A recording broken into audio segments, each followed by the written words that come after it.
francophone d'Auckland, amuse-gueule. Kia ora, bonsoir, good evening. Nous ne voulions pas laisser esseler les milliers d'auditeurs qui attendent chaque dimanche avec tant d'impatience la petite musique d'amuse-gueule. Donc voici notre spécial Covid-19 dans le monde. Des francophones au Mexique, aux États-Unis, aux Philippines, en Mongolie, en Inde, au Sénégal et Charlotte en Australie nous parlent du Covid tel qu'il est vécu dans leur pays. Cette émission sera aussi ponctuée des moult musiques créées autour du Covid-19 et du confinement, des parodies, mais aussi du bon et du beau. Et pour commencer, une musique d'un youtubeur qui s'appelle AlexXL68. Je prononce probablement mal son nom, mais je n'ai trouvé personne qui le connaissait pour me dire comment prononcer cette chose. On écoute tout de suite. Bloqué depuis 2 semaines, je sais pas quoi faire chez moi. Pour me sentir moins seul, je me serre moi-même dans les bras. Y'a plus qu'envers, j'ai des relations sociales. Plus de pattes, chasse chez moi, je vois personne sauf mes chats. Mélancolique, je m'arrête même au feu rouge sur GTA. Tenu asthmate, j'enlève le masque de part, je nettoie l'appart. Je crois que je vais craquer, je peux plus gérer parce que je suis en confinement. Je suis en confinement. Je sais plus quoi faire de ma vie. Je suis privé de sortie, je vois plus aucun de mes amis. Je suis en confinement. Je suis en confinement. J'esquive les bactéries, je mets toute ma vie en story, je me crois dans Grey's Anatomy. Nouvelle passion pour le jogging, des balises, magasins vides. J'apprends des chorégraphies, je porte mon masque même la nuit. Que des excuses bidons, j'ai même plus besoin d'une attestation. Des badges, j'en ai commandé des millions. Si quelqu'un toujours rentre à la maison, j'ai du gel hydroalcoolique. Au cas où j'en ai pris 10 litres. Je vois le monde à travers une vitre. Je suis en confinement. Je suis en confinement. Je sais plus quoi faire de ma vie. Je suis privé de sortie, je vois plus aucun de mes amis. Je suis en confinement. Je suis en confinement. J'esquive les bactéries, je mets toute ma vie en story, je me crois dans Grey's Anatomy. Depuis 2 semaines, déjà confiné. Combien de temps ça va encore durer? Restez chez vous pour la planète. Mais par contre, j'ai plus de papier toilette. Je suis en confinement. Je suis en confinement. Je sais plus quoi faire de ma vie. Je suis privé de sortie, je vois plus aucun de mes amis. Je suis en confinement. Je suis en confinement. J'esquive les bactéries, je mets toute ma vie en story, je me crois dans Grey's Anatomy. Le Mexique a 129 millions d'habitants et au moment où j'enregistre cette émission, le jeudi 9 avril, il compte 2785 cas déclarés de Covid-19 et 141 morts. Nous envolons chez un premier Arnaud, nous en avons 3 dans cette émission à Mexico. Bonjour Arnaud, alors toi tu es au Mexique, est-ce que tu peux nous dire ce que tu fais là-bas et puis comment ça se passe dans les conditions actuelles? Eh bien écoutez, bonjour, donc moi je suis au Mexique depuis août l'année dernière, août 2019, et je suis arrivé avec ma famille au Mexique pour travailler sur des projets de développement et particulièrement sur les énergies durables, le renouvellement urbain, sur la mobilité, etc. Et donc au quotidien, je travaille avec le gouvernement mexicain, les différents ministères, puis aussi des collectivités locales un peu partout dans le Mexique. Je suis arrivé au Mexique avec ma famille, on est 4. Et donc alors vous êtes comme toute la planète entière aux prises avec ce fameux virus. Est-ce que vous êtes en confinement? Comment ça s'est passé? Ici en Amérique latine, au Mexique, on est un petit peu en retard par rapport à l'Asie et par rapport à l'Europe. On est dans un confinement mais qui n'est pas strict, ça relève plutôt de la recommandation. Le gouvernement n'a pas imposé d'interdiction de sortir. Ça s'est fait de manière assez progressive. Lorsqu'il y a eu les premiers cas, il y a eu une première interdiction qui visait essentiellement les écoles. On a commencé à faire classe depuis la maison. Ensuite, une deuxième étape, ils ont plutôt interrompu l'activité dans les administrations et les ministères. Et puis, le président a décidé de recommander à tout le monde en fait de rester chez soi avec un programme qu'ils appellent Quédate en tu casa, avec un programme aussi de distanciation sociale. Tout dernièrement, ils ont effectivement aussi recommandé à toutes les entreprises, tous les magasins qui n'étaient pas alimentaires ou qui n'étaient pas essentiels de fermer leurs portes temporairement. Et au niveau de la famille, alors ça s'organise comment ? Au niveau de la famille, c'est un nouvel apprentissage. Ma femme elle était consultante, donc elle travaillait à la maison et puis elle avait coutume de dire là depuis quelques jours que en fait elle avait un open space et qu'elle s'est fait complètement contaminer par trois co-travailleurs qui sont arrivés dans son bureau à elle. Donc mes 2 enfants et moi et effectivement on a refait des petits aménagements à l'intérieur pour que chacun ait un espace de travail. Et puis voilà, puis sinon après, on réapprend à vivre ensemble. Donc c'est assez sympa parce que ça recrée un peu d'interactivité avec les enfants. Culturellement, comment ça se passe ? Parce qu'on voit un peu, par exemple, dans les pays asiatiques, ils obéissent plutôt bien. Les pays latins, bien entendu, n'obéissent pas trop. Moi, je vois cela en Nouvelle-Zélande, les gens obéissent relativement bien. Est-ce que tu as le sentiment que les gens prennent ça au sérieux dans la rue ? Comment la population prend ça ? Alors, je pense que ça dépend des quartiers. En fait, il y a des quartiers de classe moyenne ou de classe haute où, en fait, c'est plus ou moins respecté.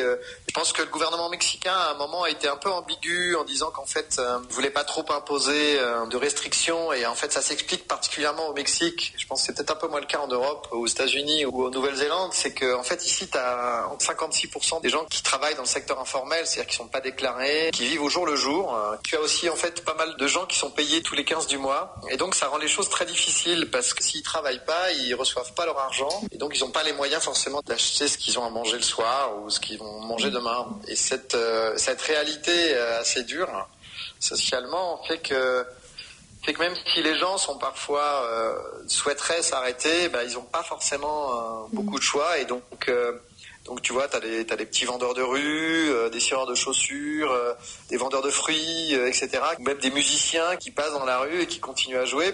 Et ça fait qu'effectivement, particulièrement je pense dans les quartiers populaires, un peu moins dans les quartiers où je suis, en fait t'as encore beaucoup de vie dans les quartiers les plus populaires. En fait il y a des densités de population qui sont assez élevées. Pareil aussi pour les questions sanitaires, parce qu'en fait il y a encore près de 15, 20, 30% je crois de la population mexicaine qui n'a pas l'eau courante et lorsqu'on demande effectivement de se laver les mains, quand on demande des gestes simples comme cela, en fait il y a des gens qui rien que ça n'ont pas la possibilité et probablement que dans les pays comme le Mexique ou comme des pays émergents ou des pays en voie de développement, la mortalité risque d'être probablement un peu plus élevée. Alors on verra si les conditions climatiques du Mexique, qui sont effectivement un peu plus clémentes que dans l'hémisphère nord, vont faire que les choses se passeront de manière un peu plus lente, la propagation sera plus lente. Et certains disent que voilà, ils espèrent que ça durera jusqu'en juillet, voire un peu plus, parce que si ça s'étale, ce sera une bonne nouvelle. Bon écoute, merci beaucoup Arnaud. Merci à vous et puis bon courage surtout à vous aussi à l'autre bout du monde, dans l'hémisphère sud aussi comme nous. Autopsie post-mortem, je veux une petite Coco Dance. Big up à Dr House, big up à Orson Welles.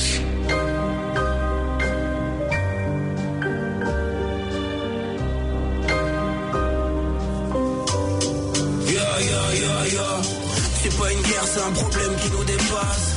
J'ai une tout grasse et le nez bouché, c'est peut-être un gros rhume. C'est pas un mètre, c'est un fossé qui nous sépare. Plus qu'un fossé, moi je dirais plutôt que c'est une fosse commune. Leur commentaire, c'est peut-être le pire des effets secondaires. Si la télé me dit comment faire, moi je vais faire le contraire. Tous les regards me tirent dessus et cette galère me pomplaire. Et puis comme ça, le fils de pute, il sera fier de son père. Nous sommes en guerre des styles, nous sommes dans le pire scénar. Plutôt une guerre civile, je crois qu'on en a pris le départ. Une troisième guerre mondiale, je tombe dans cette cuisine. Pour l'humain, il se fait tard, la mort se cache dans le pesticide. Je suis dans ma grotte, j'ai la tête creuse et je prends une trop grosse cuite. Mal à la gorge, voix caverneuse et je deviens troglodyte. À présent, fuck l'audite, je cultive ce fat body. Virus est uploadé, à 20h je t'applaudis. Le système ça veut dire la débrouille. Restez chez vous, nous cassez pas les couilles. Pas tes PQ voleurs de paquets de couches. Ça les répue l'odeur de ma dépouille. Hommage aux soldats abattus car y'en a plein qui sont morts. Je deviens un cordon bleu et j'ai déjà gratté 28 morts. Je crois que Dame Nature se venge et qu'on endurcit les mesures. On finira entre quatre planches et je me sens subir ces murs. Pour les soigner il suffit pas qu'ils avalent un vaccin. La bêtise plane sur les deux quais du canal Saint-Martin. Y'a qui pour nous guider un être humain de type germophobe. Je crois qu'on a tout niqué, même printemps, été, hiver, automne. La tension baisse, la fièvre remonte, c'est peut-être qu'une affaire de vent. J'ai déjà connu l'enfermement, chez moi c'est l'enfer dedans. Le buzz est plus que viral, sort de ma veine saillante. Le raid est plus que vital, merci aux aides-soignants. Je rappe avec ma force, tu connais ma technique. J'écris ton nom, je prépare des bombes, j'explose. J'envoie slow, pour percer la foule. On remplit le brassage des plus démunis. Donne ce que j'ai pour marquer mon temps, pour marquer mon temps. La rage car ce monde ne nous correspond pas. Où ton pilote s'engraisse pendant qu'on crève en bas. T'as fait 100 fois les 100 pas, à faire des tranchées dans le parquet. Et dans la tête y'a juste la famille, les remparts. Conscient qu'on évolue dans un monde bien loin d'être parfait. Rien ne sert de se cacher derrière des remparts. J'accepte pas cette logique sans t'es rentable. Il prendrait du cash pour jouer de l'orgue à ton enterrement. C'est plus la peine de se la jouer faussement socio-sentimental. Votre hypocrisie me dégoûte tellement. Hey, on a affaire à une belle bande de confilis. Ils mettent des amendes à des sans-abri, leur bande de se confiler. Je crois qu'on atteint le point de non-retour. Godwin a gagné, je vois des chiffres négatifs défiler sur le compte à rebours. Le temps presse, donc plus rien ne me tempère. Y'a comme un avis de tempête et la colombe a pris la poudre des scampettes. Putain, du mal à nous imaginer à N+1. La frontière est fine de Laurent Fabius à Agnès Buzyn. La mort frappe à chaque étage et toutes les strates. Nos soignants voient des vies s'envoler, les autres voient des stats. La chute sera violente depuis leur piédestal. Tous les voyants sont dans le rouge et je crois que ça leur est bien égal. Ils vivent cette crise dans le confort de la distance. Mais quand vient le moment de s'entrer des poteaux, y a pas de dispense de l'athée aux musulmans, du juif au catho pratiquant, de celle qu'arbore les talismans aux réfugiés du Pakistan. J'envoie toutes ces pensées, ma force aux premières lignes. Au corps médical, aux familles des victimes. Il ne faut pas que toutes ces pertes ne fassent que partie d'un listing. Car mourir pour sauver des vies, ça mérite toute notre estime. On sait bien qu'ils font de leur mieux dans des conditions déplorables. La rage aux yeux, quand le cri ne trouve pas d'oreille, leur cœur va vers les cieux. Mais on ne connaît que très bien le sort de ceux qui se prennent pour Dieu.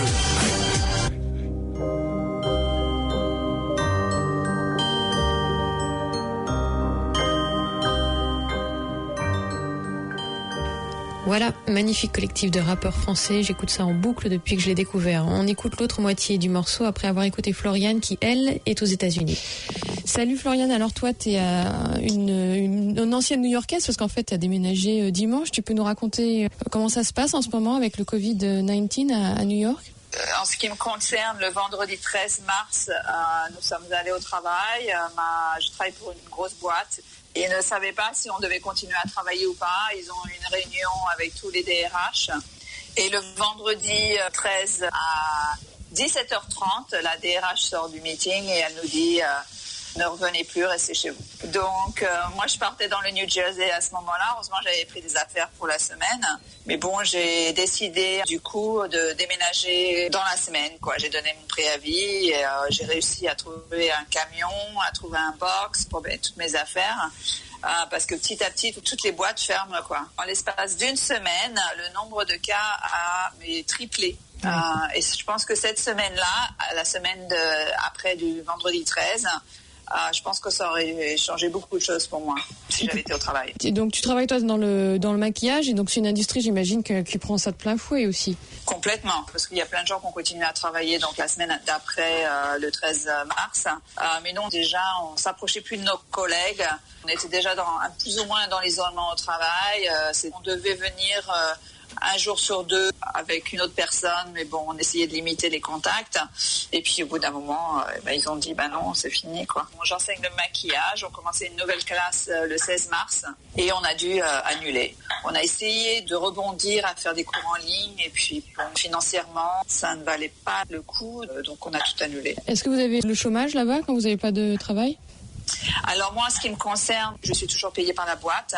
Mais bon, j'ai eu des échos comme quoi on avait peut-être passé à mi-temps. C'est qu'ils ont licencié pas mal de gens qui étaient à mi-temps déjà. L'atmosphère à New York, elle est comment ? Un peu stressante, quoi. Mais bon, si tu veux, il y avait les gens qui étaient pour et contre. En fait, t'avais certaines personnes qui disaient que bon... On en fait tout un cinéma. J'ai même eu des échos comme quoi pendant les années 80, on n'a pas réagi autant pour le sida. J'avais carrément des gens qui voulaient même plus qu'on en parle. Enfin, surtout les gens qui travaillent en freelance, tu vois, parce qu'ils ont perdu plein de boulot, plein de gigs. Mais bon, je pense qu'on n'a pas vraiment réalisé l'ampleur du truc, quoi. Nous, le président américain Trump, qui au départ l'a joué Superman, oui, nous ça va pas nous arriver, machin. Et puis là, il est hautement critiqué par rapport à ça. Voilà, là c'est la cata, quoi. Sur New York, il y a pas grand monde, mais Brooklyn, quand j'y suis allée le week-end dernier, franchement, les gens, je pense pas qu'ils réalisaient, quoi. Ils étaient quand même vachement proches. Il y a plus de cas à Brooklyn qu'à Manhattan. Le pire, c'est dans le Queens. Queens, c'est une cata. C'est là où il y a vraiment le plus de cas. Et puis Brooklyn, il y a des endroits où tu as des communautés, tu vois, ils ont une façon de vivre bien particulière, surtout les juifs orthodoxes qui n'ont pas réalisé et qui pensent que ça va pas les atteindre et qui refusaient le port de masque, machin. Ils ont commencé à faire des tests dans le quartier. Les infirmiers se sont fait critiquer. Parce qu'ils sont assez fermés, quoi, quand même. Et il y a eu énormément de cas. C'est devenu un épicentre. Donc Brooklyn, dans mon quartier, c'est un quartier polonais. Les gens sortent toujours. Aux États-Unis, officiellement, vous n'êtes pas censé rester chez vous. Non. Ils appellent ça un lockdown, mais mon copain, par exemple, il part toujours travailler dans son studio, mais il est tout seul. Personne ne l'empêche, quoi, tu vois. Mais bon, personne ne sort. Hein. La plupart des gens sont à l'intérieur, à part à Brooklyn, où j'ai l'impression que les gens sortent quand même, quoi. Ouais. Il y a aussi le fait qu'à Brooklyn, il y a vachement de hipsters, tu vois, de jeunes, cool. Enfin, surtout dans mon quartier, Williamsburg, tu y es allé. Oui. Il y a eu un moment où c'était vraiment la guerre des générations, quoi. C'était triste. Et d'ailleurs, la plupart des victimes à l'hôpital, c'est des jeunes de 20 à 30 ans. D'accord. Oui, parce que c'est eux qui ont pris le moins de précautions au bout du compte. Voilà. Est-ce qu'un des effets secondaires positifs de cette chose-là, ce serait que Trump risque de sauter à côté? Mais il est horrible en plus. Son attitude dans les conférences de presse, c'est horrible, quoi. Il a encore insulté CNN. Et pour répondre à ta question, est-ce que Trump va repasser? Parce que c'est les élections, là. Je pense qu'il va repasser. Moi, je trouve que souvent, les Américains, ils ont, dans l'adversité, ils assurent quand même. Ils savent, ils ont ce côté un peu, G.I. Joe. Est-ce que tu as un sentiment quand même ou est-ce que les gens sont un peu en panique et savent pas trop quoi faire?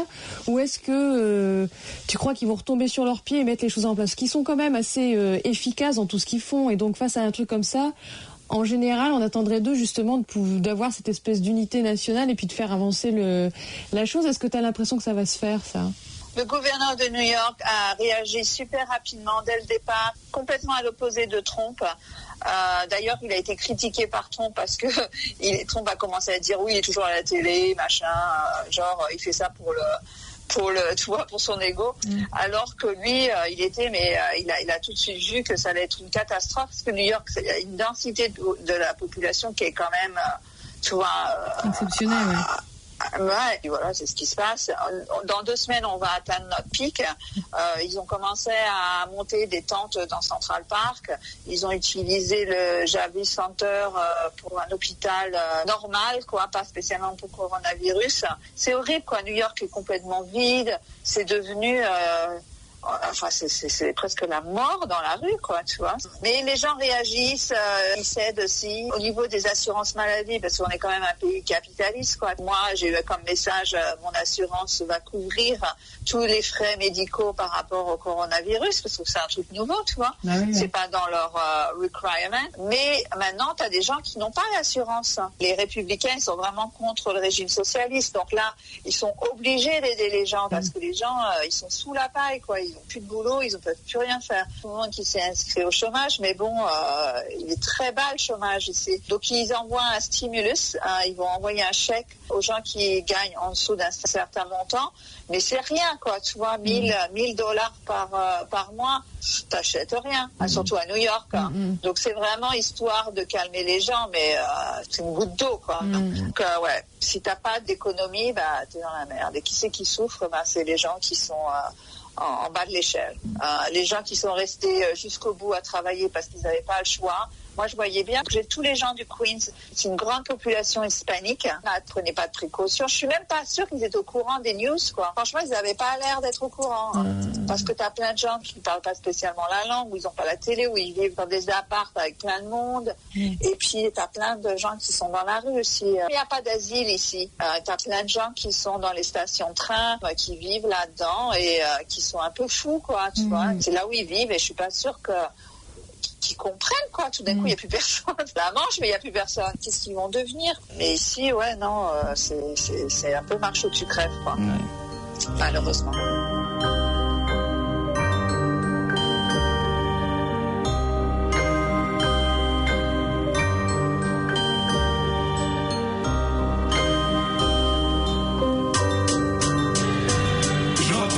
Général, déconfiné des hippopitaux, le service d'urgence musicale, c'est de l'oxygène, mon protéto, mon fils de 6 ans sur la moto, agrippé à mon dos, éviter les barrages, c'est comme un dédale, c'est pénatène, même pas les pédales, le soignant garant de nos vies, les frères et sœurs qui sont au logis, avec mon titre honorifique de rappeur en pneumologie, paraît que c'est la détresse pour mettre des masques au personnel qui va vous soigner, mais pas pour fournir au CRS des lacrymos, des LBD, je veux bien ne pas critiquer les lacunes de l'État-providence, et le manque de moyens mis dans la santé, dans les respirateurs d'urgence, Macron garde ta mort à la toi, car y a pas eu de mort sous ton poids, quand je vois le salaire des soignants, faudrait peut-être faire un moratoire. À ta prochaine de choc vitaux, viens te faire soigner en disgrâce, car tous les hôpitaux de France ne ressemblent pas au Val-de-Grâce, car vous n'êtes que des populistes, obnubilés par leur carrière. Il n'y a plus d'idéalistes politiques que dans les cimetières. Et on n'est pas des arrivistes qui visent à redorer leur blason dans le pleura. Au-delà des antibiotiques, le streptocoque doré l'emportera. On a nos masques de braquage qu'on prête à ceux qu'on a besoin. On a de l'alcool, mais pas tellement sur les mains. Une bande de délinquants morbides venus faire craquer le Covid, parce qu'avec un stylo big on fait une traque et au chromie. J'ai l'habitude des gyrophares, mais c'est plus les mêmes sirènes. La seule fièvre qu'on vit quelque part devrait être celle d'NTN. La souffrance aux soins est immense, j'ai pas vu de député mourir dans les couloirs sur un brancard des urgences. Il y a urgence et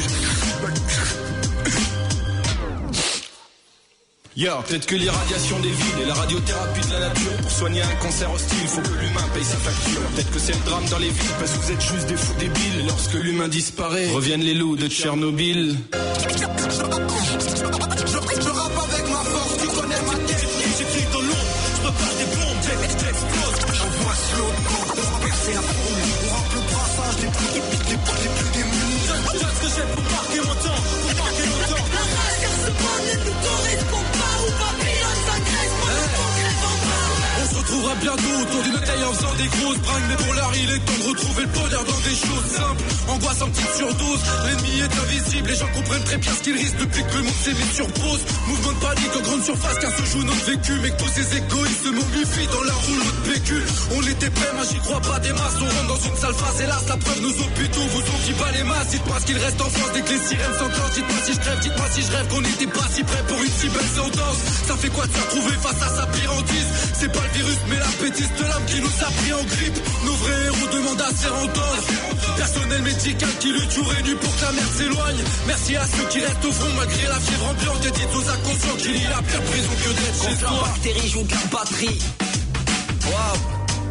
J'entends des cris, des mots cris. Confiné, je dois filer. Mon fils finit sa poterie. Laisse-moi le temps de respirer. J'ai la vie dans la poitrine. Tout sera la médecine. Perso, je roule ma Sansi. La zik m'a sauvé. Je rajoute ça à mon autopsie. Fuck les aristocrates. Oui, la richesse est coupable. Cousin, je rappe en urgence. Du klaxon est remarquable. Donne la force aux grands-parents. N'oublie pas la maman. Avant que les larmes coulent sur le bord d'un diaporama. Fini l'époque Nirvana. Maria, marijuana. Allez, donne-moi une scène. On fera des sauts à Serge Lama. Non, on n'a rien de banal. Rouya, 12 Awa. Bien sûr, j'ai de l'espoir, même si le virus fout la loi. Oui, la prod full fire et tout le monde full fire. Bien sûr, j'ai de l'espoir, même si le virus fout la loi.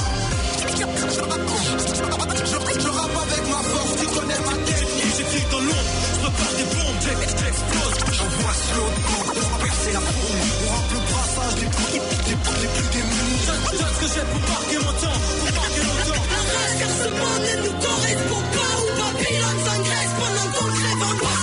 Moi, tu m'as surpris. Comme un rhume.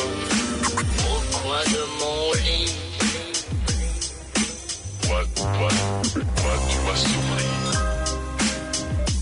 Comme un rhume. Mon épidémie.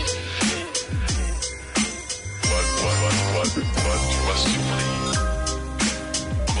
Comme un rhume. Au coin de mon lit.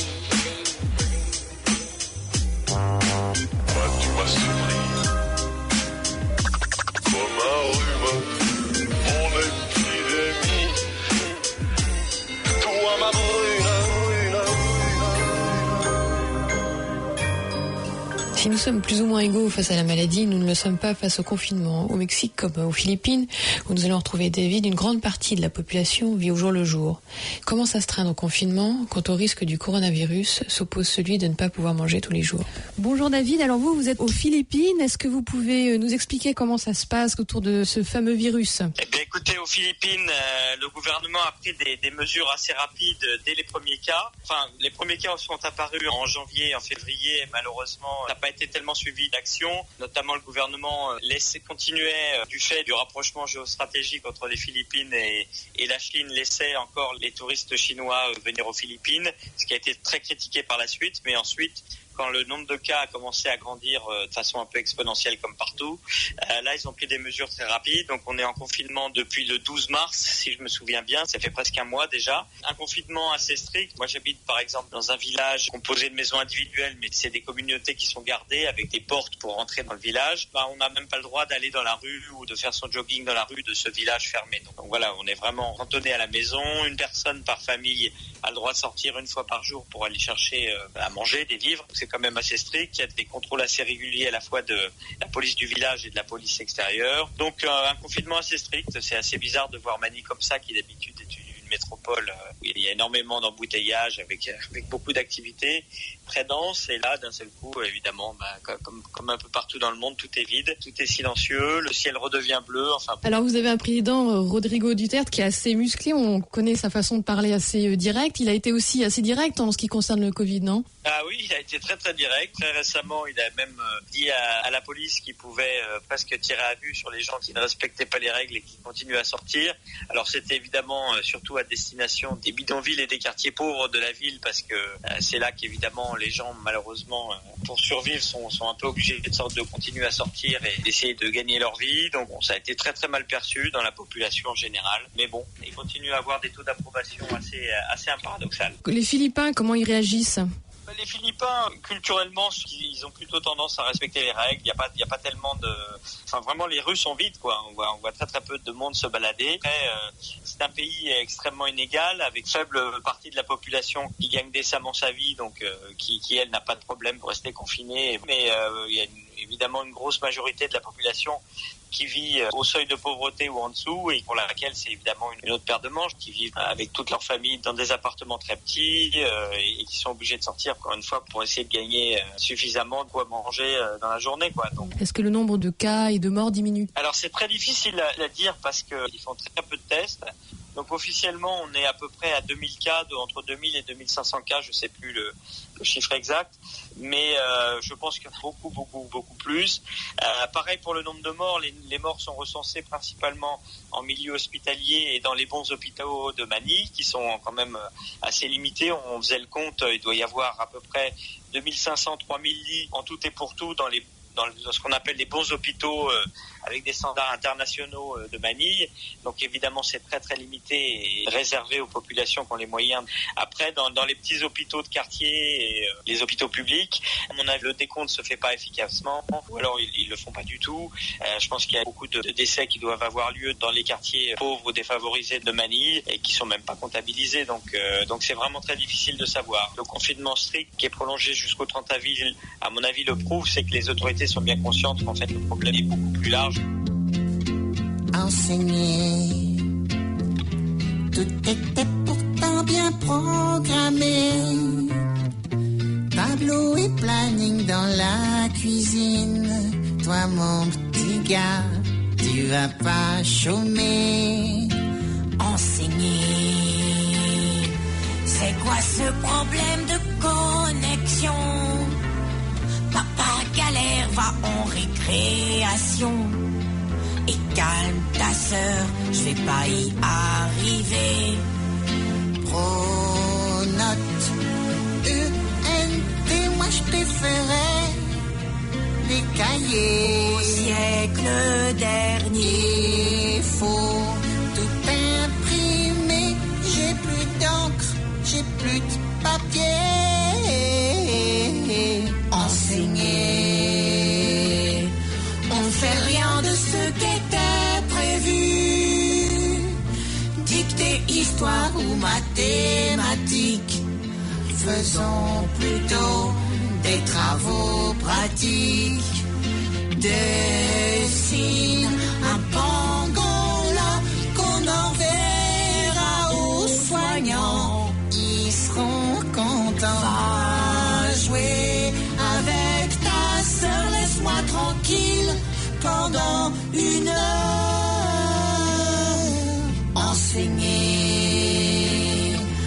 Au final, ok pour les écrans. Sur YouTube, il y a des tutos épatants pour enseigner. Je suis pas formé. Enseigner, c'est un métier. C'était l'une des parodies d'une longue série écrite par Jaïs Gilles que vous pouvez retrouver sur le net. Voilà. Tandis que chacun s'exprime et s'amuse sur le net pour chasser l'ennui et parfois la peur, des petits pays comme la Mongolie, ceux qui ne peuvent pas s'offrir le luxe d'être bravaches, mais avec du recul, les pays occidentaux pouvaient-ils se le permettre? Ces petits pays-là, la Nouvelle-Zélande en fait partie, ont fait preuve d'humilité et par conséquent d'efficacité. Écoutons notre deuxième Arnaud qui habite à Ulaanbaatar. Bonjour Arnaud, donc vous êtes en Mongolie, un pays qui touche la Chine, donc a dû très vite s'inquiéter de ce Covid-19. Est-ce que vous pouvez nous raconter comment ça s'est passé et comment ça se passe aujourd'hui? Oui, tout à fait. On a eu de la chance ici que le gouvernement ait réagi tout de suite. Dès que les premiers cas ont été divulgués à Wuhan, dès qu'ils ont commencé à percevoir la possible ampleur du problème, ils ont réagi très très vite ici. Le gouvernement a commencé à progressivement bloquer les accès au pays jusqu'à ce qu'une fermeture totale des espaces aériens, sauf certains charters bien sûr. Ce qui fait que ça a été très efficace. Alors ils ont fait ça parce que bien sûr en Mongolie il y a un système de santé puis une géographie qui fait que si le virus était arrivé et avait commencé à faire beaucoup de cas, ça aurait été très très dur de pouvoir endiguer le processus et de pouvoir manager la situation. Et donc je pense que le gouvernement a compris ça tout de suite et moi, je me souviens, au début, on pensait qu'ils étaient vraiment paranoïaques et qu'ils abusaient de la situation et qu'on ne comprenait pas. Mais en fait, ils ont très, très bien fait. On a eu un cas avéré qui a été porté par un Français, d'ailleurs, qui a été très vite endigué. Il y a eu d'autres petits cas qui sont arrivés par l'aéroport, mais qui ont été détectés, donc qui ont été mis dans des facilités. Donc, du coup, en fait, nous, on a eu de la chance. On a senti le vent du virus.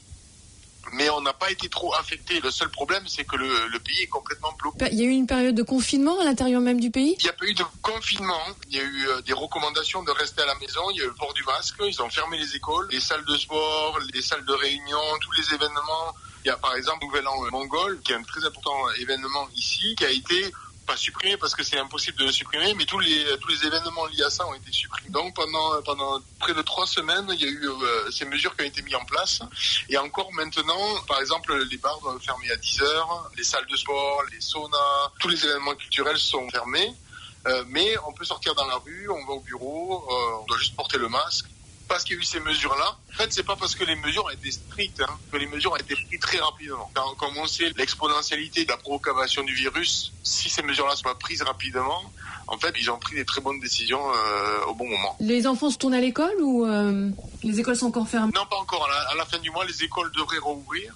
Il y a eu, je pense, à l'extérieur de l'Asie, une espèce d'arrogance et de méconnaissance, une faible analyse de la probabilité de la propagation du virus, parce que en fait, tous nos gouvernements ont réagi trop tard, mais beaucoup trop tard. Et en fait, même à 1 semaine de près de réaction, de différence, ça joue énormément. Si on voit la Corée, par exemple, qui est un pays qui est autrement beaucoup plus grand et avec beaucoup plus de population qu'en Mongolie, par exemple, donc les choses sont beaucoup plus dures à réguler. C'est un des pays qui a le mieux réussi à endiguer le processus. Donc voilà, et en Europe, on a très très mal anticipé. Et ne parlons pas des États-Unis ou de l'Angleterre. Les États-Unis vont avoir beaucoup de mal parce qu'ils ont pris un retard énorme. En ce qui concerne les frontières, donc ça va encore rester fermé un certain temps? Non, on ne sait pas. Ils allongent de mois en mois, mais on sait très bien qu'eux, ils vont prendre, je pense, aucun risque. Ils vont garder les frontières fermées jusqu'à ce que le risque soit vraiment minimal. Bon, et comme on sait que l'Afrique n'a pas encore vraiment été atteinte, que les États-Unis et l'Amérique latine sont en train de se le prendre de point fouet, que l'Europe n'a pas atteint son pic, ça va rester un petit moment. Ouais. Donc voilà, donc on essaie de faire revenir les gens ici, mais le problème c'est que pour revenir, c'est 21 jours de quarantaine dans des établissements hospitaliers, dans une chambre avec tout le monde, donc c'est pas idéal. Comment ont réagi les gens en Mongolie? Les gens ont bien réagi, ont respecté. C'est une petite population, hein, c'est 3 millions d'habitants la Mongolie, donc bien sûr les choses sont beaucoup plus faciles à contrôler et la moitié vit dans la capitale à Ulaanbaatar. Donc le contrôle, l'information, la prise de conscience du public, elle est beaucoup plus facile et rapide ici aussi. Mais non, les gens se sont pliés quand même à toutes les mesures et puis il y a eu beaucoup de mise en place de contrôle de police, etc. pour que les choses soient respectées. Voilà, c'était Arnaud qui nous parlait de la Mongolie. Un petit slam maintenant, petite dédicace pour Elisabeth. Tandis que nous chantons certains soirs au balcon, et que ceux qui, comme moi, ne savent pas chanter, essaient aussi parfois d'enchanter sans chanter pour que d'autres nous rejoignent, eux, ils soignent. Et tandis qu'on dort tant qu'on n'endort même plus, qu'on lit pour passer le temps la peste de Camus, tandis que nos enfants coincés à la maison nous font prendre fermement la bonne résolution qu'à la fin du printemps, on fera sans façon à tous les enseignants un bisou sur le front, parce que l'éducation par papa et maman, c'est une sacrée montagne. Eux, ils soignent. Tandis que même passer dans des rues sans passant fait partie du passé, tandis qu'on n'a pas su comment éviter ça, ni comment s'en passer, qu'on n'a pas vu les signes. Eux, ils soignent. Et tandis qu'on se plaint des lacunes de Pékin, de la bourse en piqué, des copes sans PQ, des journées sans copains, sans sortie en campagne, sans soirée au champagne, eux, ils soignent. Tandis que la nature prend enfin du bon temps, un printemps dans le printemps, sans avion, sans voiture, tandis qu'on se confine et qu'on se déconfie, quand la vieille voisine s'égosille et confie qu'il y a des confinis qui ignorent les consignes, eux, ils soignent. Ils soignent, ils suent, ils saignent, ils souffrent, subissent, supportent, suffoquent, mais sans cesse ils soignent. Et grâce à eux, au final, on gagne. Nous restons en Asie et partons en Inde avec notre troisième Arnaud. À noter que le Covid est arrivé en Mongolie comme en Inde, par l'Europe et non par la Chine. Bonjour Arnaud, alors toi tu es en Inde et alors l'Inde c'est un cas particulier, on connaît tous la densité de ce pays. Est-ce que tu peux nous dire comment ça se passe en ce moment avec le Covid-19 ? Nous on est basé à Delhi, ça se passe pas trop mal, on était assez inquiets en fait. Quand le gouvernement a déclaré le confinement complet, c'était le 24 mars dernier. Il y a eu des petits mouvements de panique le lendemain avec des magasins qui ont été obligés de fermer parce que les gens ont commencé à acheter tout ce qu'ils trouvaient. Et puis, petit à petit, les choses sont entrées dans l'ordre. On a vu effectivement des images. La police avait un petit peu besoin de montrer les dents de temps en temps pour essayer de faire en sorte que les gens rentrent chez eux. On a vu pas mal d'images de personnes qui transitaient en fait et qui faisaient des grosses distances pour retourner chez eux. Est-ce que ça, c'est quelque chose qui s'est beaucoup fait aussi ? Alors effectivement, ce sont ce qu'on appelle les urban workers, la main-d'œuvre qui travaille sur les chantiers en zone urbaine ou les petites entreprises, etc. Eux, en fait, le gouvernement avait mis en place des programmes pour les aider, mais de toute évidence, ils ont eu probablement des difficultés à accéder à cette aide, et donc ils ont pris la route, ils ont décidé de partir, et ils sont partis à pied parce que il y avait pratiquement plus de bus, et l'objectif c'était de rentrer dans leur village natal. Alors, effectivement, moi je me suis trouvé dehors, on partait à Delhi pour faire des courses, on est un petit peu à l'extérieur de Delhi, et donc les autoroutes étaient vides, et puis il y avait des centaines et des centaines de gens qui marchaient. Mais là aussi, le gouvernement a réagi assez vite en fait, Ils ont vu que de toute façon, ils n'arriveraient pas à les garder sur place. Ils ont mis en place des services de bus pour essayer de les aider à rentrer chez eux. Mais l'Inde est un État fédéral, donc il y a aussi un dialogue qui est nécessaire entre les États. Le gouvernement central n'a pas autorité absolue en la matière, donc il y a eu des États aussi qui ont voulu les mettre en quarantaine. Enfin, ça a été un petit peu compliqué. Mais on voit une attitude assez responsable dans les rues avec police plus ou moins qui force les gens à respecter les distances. Ça nous avait surpris, en fait on s'attendait à ce que ce soit beaucoup plus difficile effectivement, étant donné en général le manque de discipline et le côté très grégaire des Indiens, on est toujours les uns sur les autres, etc. Après il faut aussi reconnaître qu'il y a des gens qui ont grosso modo $2 par jour pour survivre, et que donc les programmes du gouvernement d'aide visant ces gens-là se mettent en place, mais se mettent en place progressivement. Et donc ces gens-là, des fois, ils n'ont pas le choix. Il faut continuer à sortir, il faut essayer de travailler, etc.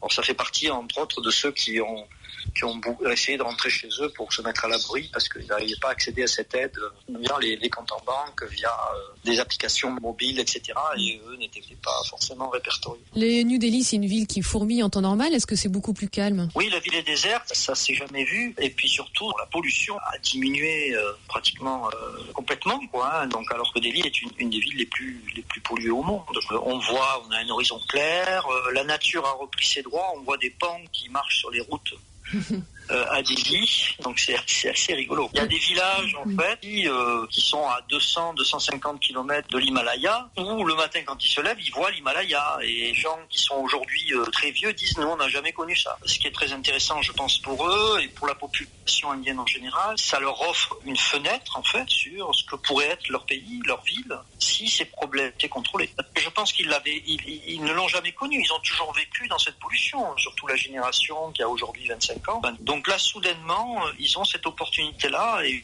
je me suis posé la question, je me suis dit, mais ça va les faire réfléchir, il n'y a pas d'autre solution. Pour revenir au Covid, est-ce qu'il y a une peur généralisée? Il y a une peur, je pense que la population est inquiète.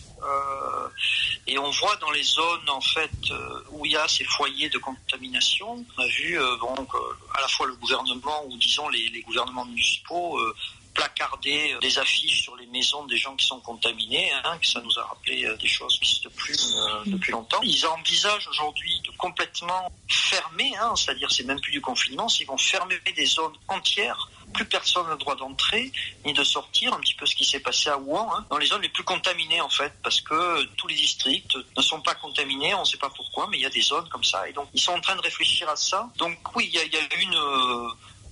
y a une prise de conscience et il y a aussi une peur de la population, mais enfin bon, pour le moment, nous qui sommes étrangers, donc il y a eu une stigmatisation un petit peu au début parce que la maladie est arrivée dans le Rajasthan par des Italiens contaminés.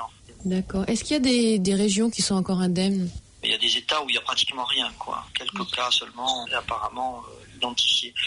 On se pose la question quand même de savoir est-ce que effectivement, s'ils font un lockdown complet de ces zones contaminées, est-ce qu'ils vont avoir la capacité de faire la surveillance par ailleurs et le dépistage? On sait qu'ils travaillent beaucoup à augmenter leur capacité de dépistage, mais c'est grand, 1,3 milliard de personnes, c'est beaucoup.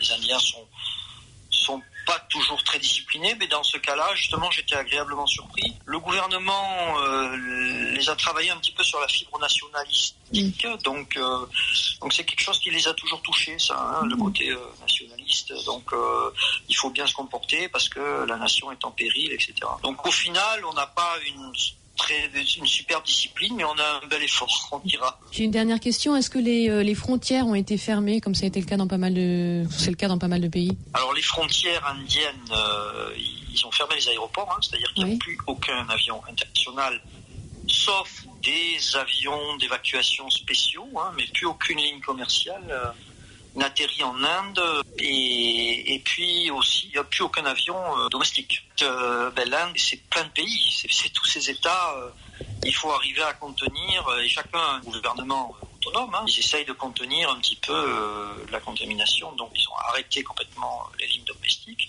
et beaucoup d'États ont même mis en place des barrages en fait à la frontière entre les États. Merci beaucoup Arnaud. Très bien, de rien. La grande ville me rend fébrile. Je me sens chafouin dans la salle de bain.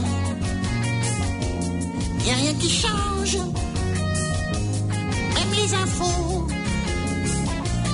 qui me dérangent. Moral à zéro, oh, oh, oh.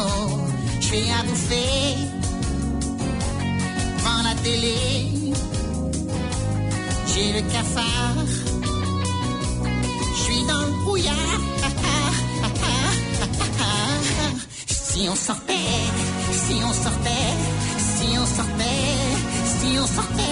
juste comme ça. Non, sans permission. Non, pour voir des gens.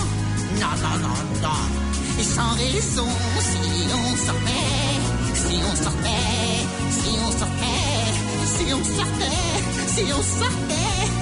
juste pour flâner. Non, juste pour rêver. Non, se rencontrer. Non, faire son marché. Ce qui me rassure, c'est qu'en ce moment, il n'y a plus de bavure. Manifestants. Et tout doucement, pendant ce temps-là, le gouvernement s'occupe des lois.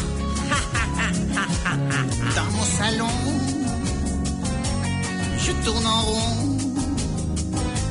Je crois que j'ai grossi devant les séries.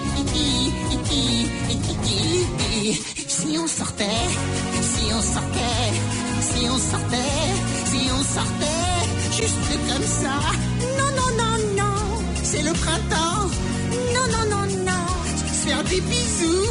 Non, non, non, non, partout dans le cou. Si on sortait, si on sortait, si on sortait, si on sortait, si on sortait, pour boire des coups. Non, non, non, non, se tenir la main. Non, non, non, non, et faire les fous. Non, non, non, non, faire des câlins. Si on sortait, si on sortait, si on sortait, si on sortait. Changement de continent, nous partons maintenant en Afrique, plus exactement au Sénégal, où Maëline habite avec sa famille. Bonjour Maëline, alors donc tu es au Sénégal, tu m'as dit dans un message que tu étais entre l'école, le travail, etc. Donc ça a l'air d'être assez occupé pour toi dans cette période de Covid-19. Oui, c'est assez chargé, on a pas mal de travail. Alors justement, ma fille vient de rentrer. Alors, vas-y, tu restes avec moi. Ouais, désolée. Ça illustre le quotidien. On a pas mal de boulot en cette période de crise sanitaire puisque le travail a réorganisé, orienté les projets que l'on soutient. Et puis à côté de ça, j'ai 2 enfants en bas âge, donc on leur fait l'école à la maison. Donc on essaye de se relayer, mon mari et moi, pour que chacun puisse avoir du temps pour faire ce qu'il a à faire au niveau du boulot et puis gérer évidemment le foyer au quotidien. D'accord. Est-ce que tu peux nous dire comment ça se passe au Sénégal, parce que vous n'êtes qu'au début de la crise et ça fait un petit peu peur à tout le monde, l'arrivée de ce virus en Afrique? Alors je dirais pas qu'on est au début de la crise. Il y a eu un premier cas il y a un peu plus d'1 mois qui évidemment du coup on constate que depuis l'épidémie gagne du terrain de jour en jour. Le ministère de la Santé détient un décompte hebdomadaire.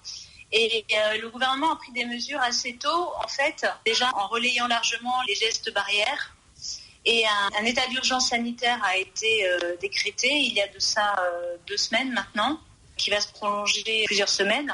Le confinement n'est pas possible ici puisque la majorité de la population vit quand même du commerce.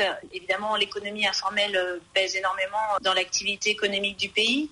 Mais même si la prise de conscience a été peut-être lente au niveau des Sénégalais, mais là maintenant elle est bien réelle et tous les Sénégalais essayent de se protéger de la maladie. Est-ce qu'il y a une certaine peur, parce que finalement tous les pays industrialisés qui pourraient peut-être aider en temps normal, pour le coup, sont tous complètement débordés. Est-ce que ça crée une certaine nervosité en Afrique? Je dirais pas une nervosité, c'est sûr que la pandémie crée une angoisse bien compréhensible. Il y a eu plusieurs allocutions du président Macky Sall pour alerter ses concitoyens. Et je pense que là-dessus, ces informations étaient nécessaires et ont vraiment permis aux gens de prendre conscience de la gravité et de l'effet pervers de ce virus. Je dirais pas qu'il y a des attentes fortes, en tout cas au niveau du Sénégal. Ils n'ont pas tardé à prendre en charge les malades diagnostiqués. Dès qu'un malade est diagnostiqué, il est hospitalisé. Et ici, les traitements utilisent la chloroquine, qui en tout cas semble donner des résultats. Moi, je suis pas une spécialiste de la santé, mais en tout cas, le décompte montre qu'un certain nombre de patients a été guéri. Il y a un nombre de décès qui reste limité.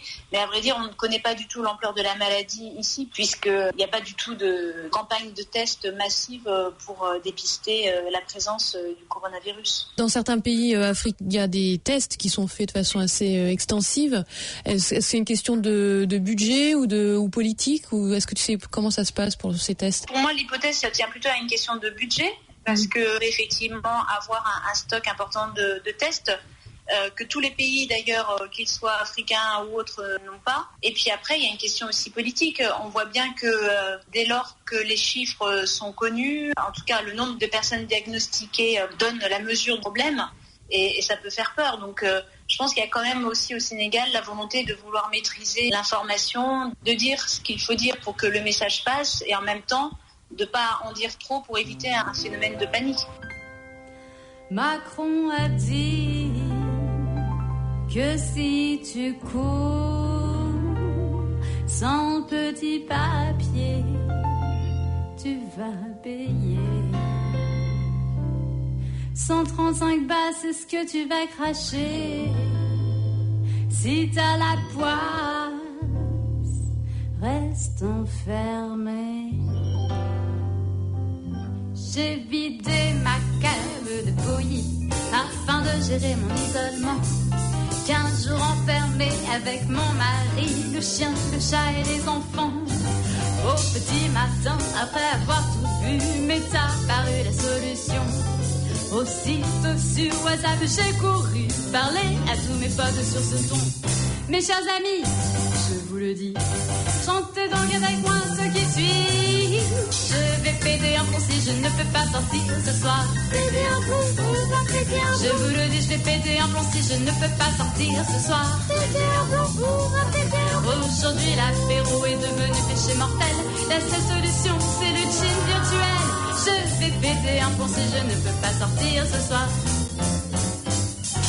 J'ai dû annuler mes vacances. Je ne vous raconte pas la frustration. À du beau voyage, pas pris d'assurance. Je suis pas prête de revoir tout ce pognon. Malgré tout ce que t'as dit Manu, je vois que je n'ai plus un rond. Mon attestation, tu peux te la mettre dans le... C'est sûr, je vais péter un plomb. Mes chers amis, je vous le dis, chantez donc avec moi ce qui suit. Je vais péter un plomb si je ne peux pas sortir ce soir. Péter un plomb, on va péter un plomb. Je vous le dis, je vais péter un plomb si je ne peux pas sortir ce soir. Péter un plomb, on va péter un plomb. Aujourd'hui, l'apéro est devenu péché mortel. La seule solution, c'est le gin virtuel. Je vais péter un plomb si je ne peux pas sortir ce soir.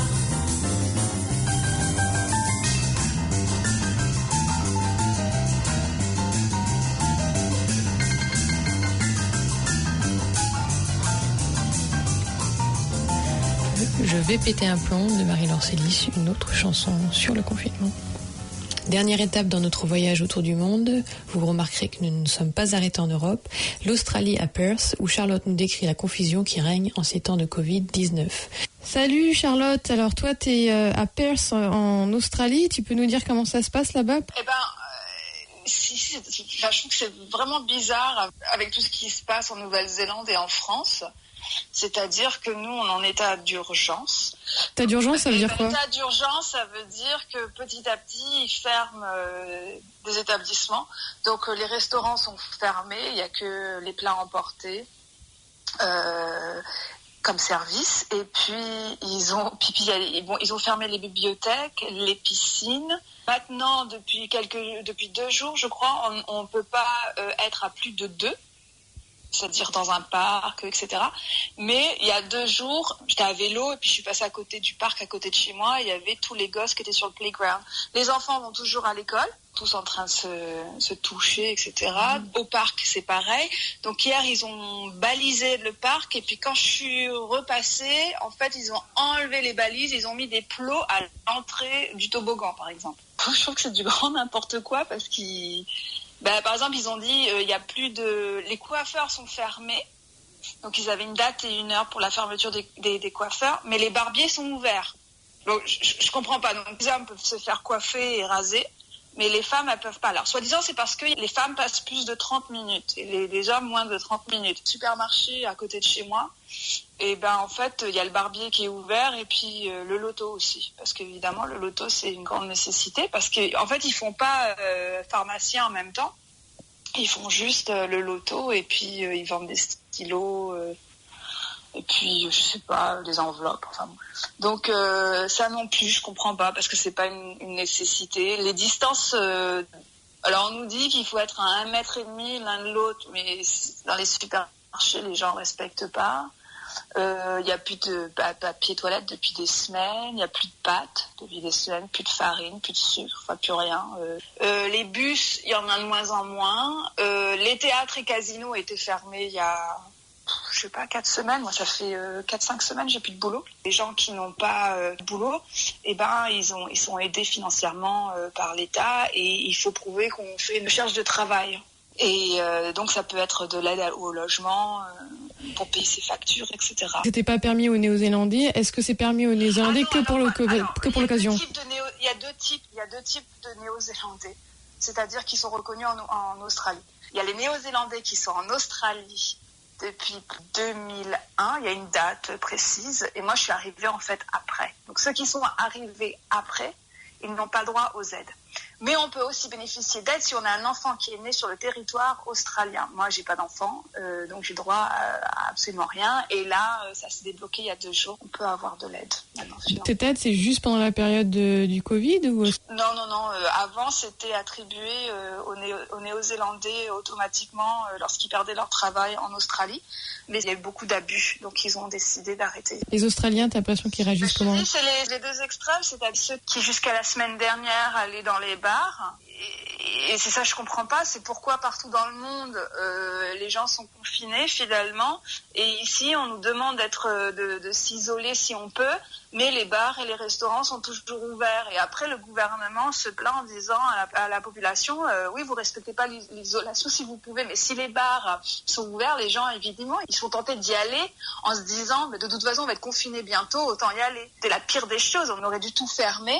Et puis donc il y a ceux qui psychotent totalement, on se dit, qui marchent avec des gants en plastique, avec des masques. Et puis si on va dans les parcs, on voit les mamans qui sont en train de se promener avec leur bébé dans les poussettes et qui discutent. Moi, jusqu'à la semaine dernière, j'allais au parc toute seule pour me promener, pour marcher. Et puis c'est devenu insupportable, quoi, finalement, parce qu'on peut pas, les gens respectent pas. Et d'après toi, pourquoi ils traînent comme ça de la pâte en Australie? À mon avis, c'est pour l'économie. Les gens travaillent. Tous les gens du gouvernement vont toujours à leur travail. On voit des gens qui perdent petit à petit leur business et puis leur boulot.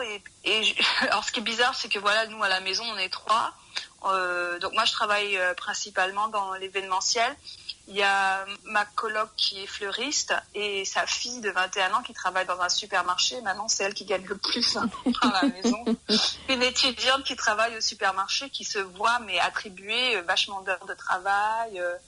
Elle a eu des augmentations parce qu'elle travaille pendant le coronavirus. Ce qui était d'abord un job d'étudiante est devenu un job super bien payé finalement. Il y a une atmosphère, mais vraiment très très bizarre. Il y a un hôtel en face de chez moi. Petit à petit, il y a de moins en moins de gens. J'ai une auberge de jeunesse, mais comment ça doit pulluler dans cette auberge de jeunesse parce qu'ils sont toujours en groupe. Ils sortent, ils se retrouvent dans des parcs avec d'autres mecs, d'autres auberges de jeunesse. Alors, ils ont demandé aux gens, comme il y a les fêtes de Pâques qui arrivent, qu'ils n'aillent pas dans le sud, dans leur batch, parce qu'ils veulent pas que le sud de l'Australie soit contaminé. Aussi, on demande aux gens de pas aller dans les communautés aborigènes, parce que ce sont des gens qui sont plus à risque de mourir s'ils attrapent le virus. Mais il y a aussi beaucoup d'SDF, en fait. À Perth, il y en a énormément. Et jusqu'à il y a 2 semaines, je faisais partie d'un groupe qui cuisine pour les SDF. Et c'est malheureux parce que donc on récupérait de la nourriture dans les supermarchés pour après faire à manger pour les SDF. Ils venaient. Alors ça a commencé par au début on mangeait tous ensemble. Ensuite tout était mis dans des boîtes. Et ils ont dû arrêter en fait. Pas qu'il y ait contact. Donc ceux qui sont dans la rue, ils sont à risque et ils sont totalement délaissés. Deuxième partie donc avec Charlotte une fois que le confinement a été décidé en Australie.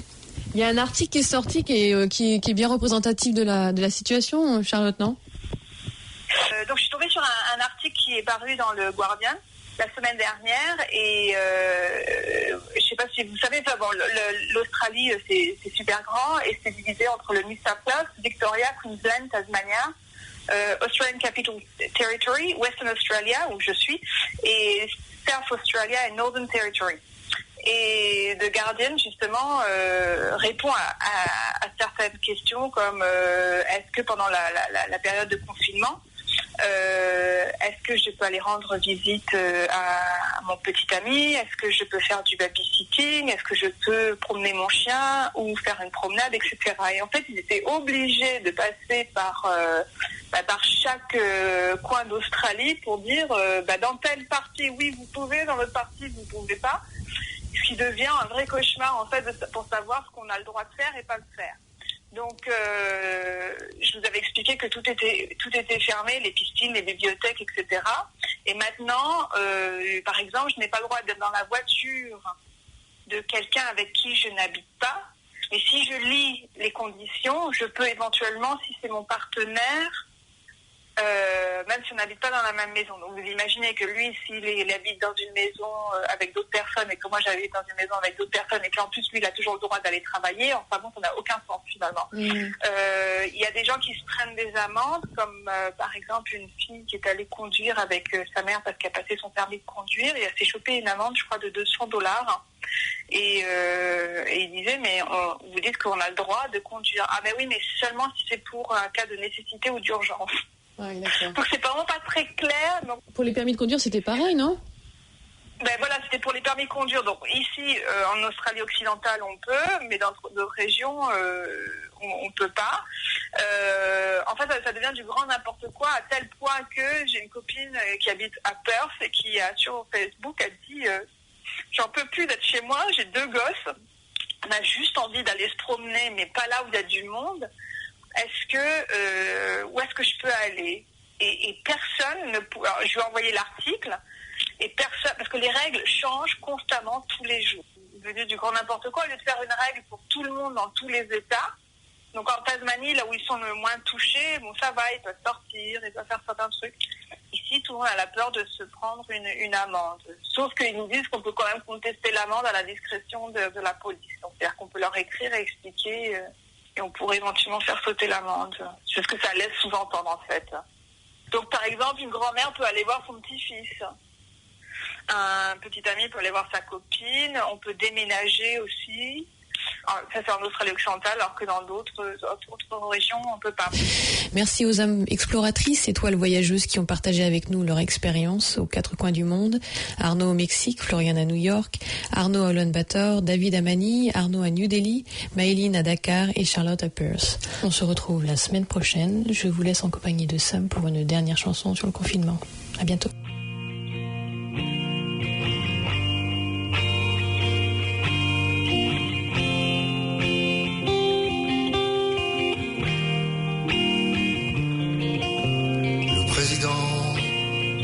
A proclamé le confinement. Tu m'as rejoint dans mon appartement. Les premiers jours, je t'ai fait la cour. Mais plus ça dure, et plus c'est dur. Au début, c'était rigolo d'avoir une femme dans mon studio, mais je commence à regretter de vivre dans 12 mètres carrés pour aller faire un tour dehors. J'ai mis la main au porte-monnaie, j'ai commandé un labrador, j'ai hâte de me promener. Je suis confiné avec toi, c'est confirmé pour plusieurs mois. Je t'entends tousser dans le débarras, je flippe pour moi. Je suis confiné avec toi, tu veux me serrer dans tes bras. J'enfile mon masque et mon tuba, je regrette le célibat. Le président a proclamé le confinement. Tu m'as rejoint dans mon appartement. Les premiers jours, je t'ai fait l'amour. Mais cette semaine, j'ai la migraine. T'as dit j'ai de la température et tu t'es plaint de courbatures.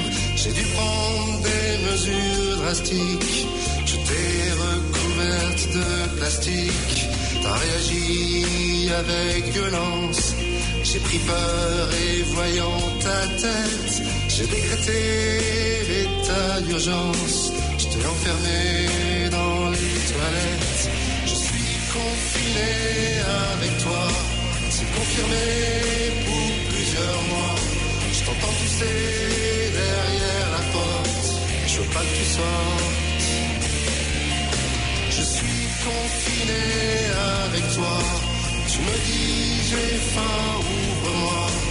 Et je te tends du bout des doigts un reste de pizza.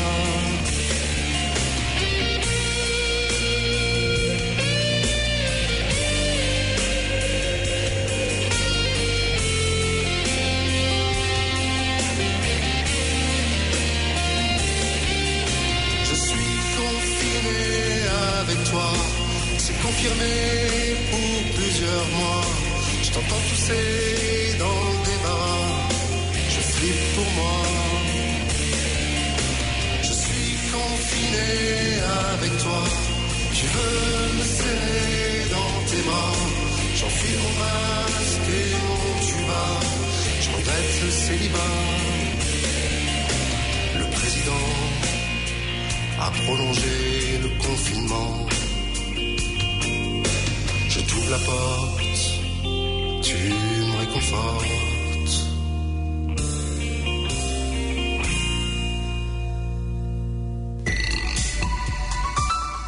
The Community Connection. planetaudio.org.nz. Hola mi gente latina, los espero en el programa de radio en español Radio Latino, transmitiendo completamente en vivo desde Planet FM 104.